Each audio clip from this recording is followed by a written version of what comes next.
All right. Oh my gosh. There you go. Hi, friends, lost storytellers. Doc South here. I guess I thought I should try to answer that. That request that was put upon us by James and Misty. And a good idea.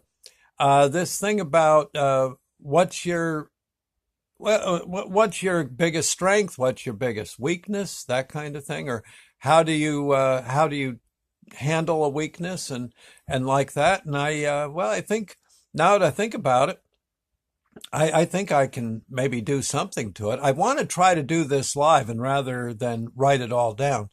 But if I were to be asked the thing that perhaps has affected my life more than anything. And, I've been through the average mill like everyone, injuries, sometimes severe, divorce, bankruptcy, various things. But I got to say, the one thing that kind of really gets, I think that has affected my life and probably yours too, is negativity, right? Negativity. Going at it already, yeah, going into a situation already losing. Okay. For instance, I somehow this one scene comes to me. I was a rescue person, about 30, 40 years ago in a southern city. Ran with a wonderful rescue squad. Oh God, the most positive people you'd ever want to know. And every day, someone would die on us or oh God, be some awful grisly scene going on. I'm not going to explain them right now, or describe them, but rough sometimes. And yet somehow I never knew more positive people. I know one time I was we were doing we were out on patrol. I guess we were coming back from a call from the hospital after dropping someone off, and we get a call to go to a truck wreck. We go to a truck wreck. It was in the middle of town. My partner and I, one ambulance, one crew, him and me, and it's at night, about three in the morning, give or take. And there's this gas truck. Okay, now not gasoline. It's like a gas truck. It's hauling gas, not gasoline. Okay, and there's a pickup truck underneath it in the back, in the trailer portion, and it has gone into the tank farm under the main gas tank that the trucker's hauling. And we jump out of the ambulance and run over to the pickup truck. It was in there pretty rough, pretty deep. And there was one passenger, a fellow who was a driver of the pickup truck. His feet are pinned by this often happens, his feet are pinned by the pedals of the truck, gas pedal, brake, all that. Yeah. And he's stuck. He can't get out. Other than that, and he probably had fractures in his feet. So he hurt something awful, but he's stuck. And we've got to really figure out a way. We can't just grab him and yank him out of the truck. And I say to my partner, I said, I think his name, let's say his name was Paul. I said, Paul, you better go find out. Where's the driver to this truck? We said to the fellow who's stuck in the pickup truck, did you see the driver? No, he took off running. I said, oh, okay. Well, Paul said, go read what kind of gas is in this truck, in the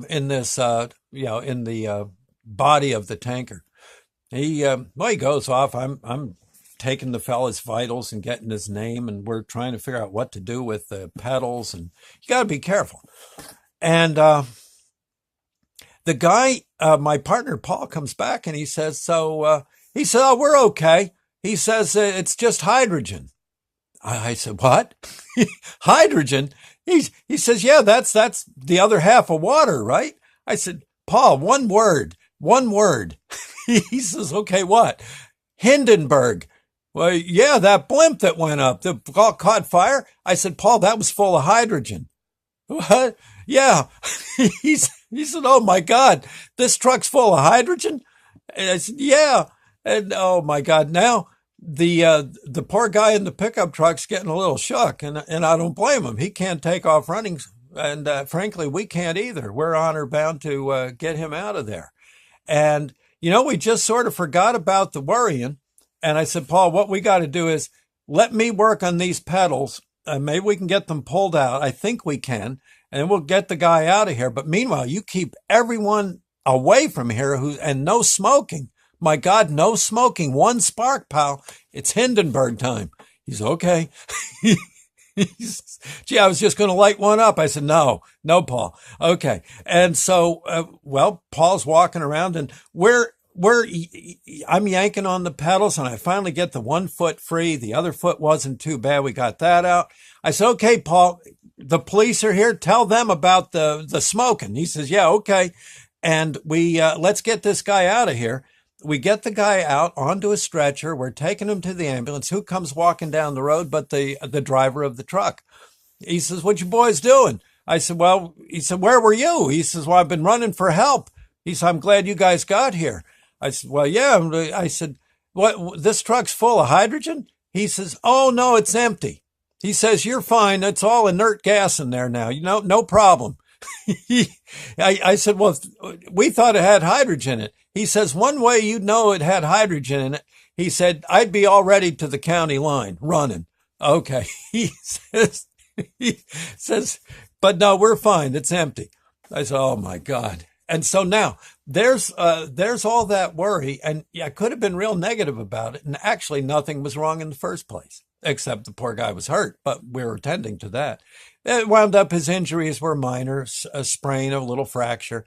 And yet negativity could have stopped this situation.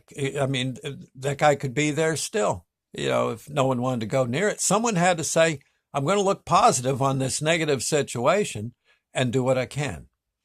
I find that that's a very good idea in life. There's plenty of things to be negative about. Oh, God knows. Just listen to the radio. Or look at your wallet or the poor all over the world. But something, you can kind of fight it off by being positive. So whereas negativity has been kind of a big thing in my life, quite often, I have kind of, I've kind of got it into my head now to fight it with positive. Try to look for the good side. I try to catch myself being negative and saying, I'm going to look at this another way, as a chance to improve, a chance to help, like we did with that fella, some way to help myself. If this is a negative situation, when I get through it, I'm going to reward myself for a job well done. That kind of thing. If I were to have what I would call a defect or a weakness, it would be whenever I let negativity get a hold of me, grab me by as my father used to say, the short hairs, and take you down. It's not good. It's not good. There's reasons for negativity. There are times to be negative, like if that truck was full of hydrogen. It's a good time. Actually, it's a good time to start saying your prayers and hope there's a few angels around ready to help you. Okay, when you go sailing into orbit. The other thing is a lot of times the various things you're negative about aren't that bad when it all comes down to it. The stuff you were worried about, really no big whoop. No big whoop. I remember being in Navy boot camp. Real quick, I'll do this one. There was this rumor going around that we all had to get a needle. It was a certain kind of needle full of everything you needed to fight infection. And the rumor, the doggone, and I bet they're still doing it in boot camp. They tell people they got to give you the needle since it's so thick. They got to give you the needle in your rear end with a hook-shaped needle. It has a hook. And they actually hook you and then squirt the juice into your butt, your rear end, and there you go. People were so shook up about that, they fainted. There was no hook needle. There couldn't be such a thing as a hook needle, but you believed it. And if you believed it enough, my God, out you went. Yeah, it turned out it wasn't that bad a needle at all. You, the corpsman just went through you and your pants were down. They shot you in the rear with the needle. Off you went. Yeah, okay, you're done. Pull your pants up. So sailor, or boot. And there you are. And it was nothing. And yet, when it was all said and done, 3 or 4 guys were laying on the floor getting smelling salts. Yeah. There's a lot of times when maybe you just shouldn't worry about it. And I know one time, and if I would say there's also a strength, it would be the idea I've gotten to fight negativity. I know once, and I won't get into all the details right now, but I did get a visit from a very beautiful angel.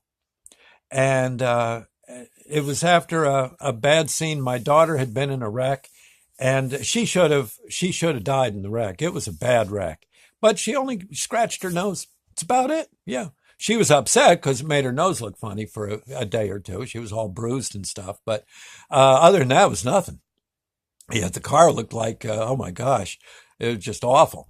Well, the night of that, after that wreck, after I got my daughter home and into bed, I remember saying, God, thank you for not taking my daughter. And I went to bed. Next thing I know, there's an angel in the room. I won't describe it now. I've written it many times, but it was an absolute angel that looks at me, floats over me, and says, look at me. I was laying on my belly. He says, look at me. I look up at the angel. The angel says, listen, you're worrying way too much. It's killing you. You got to cut it out. Quit the worrying. You had some reason to worry tonight, but it worked out, didn't it?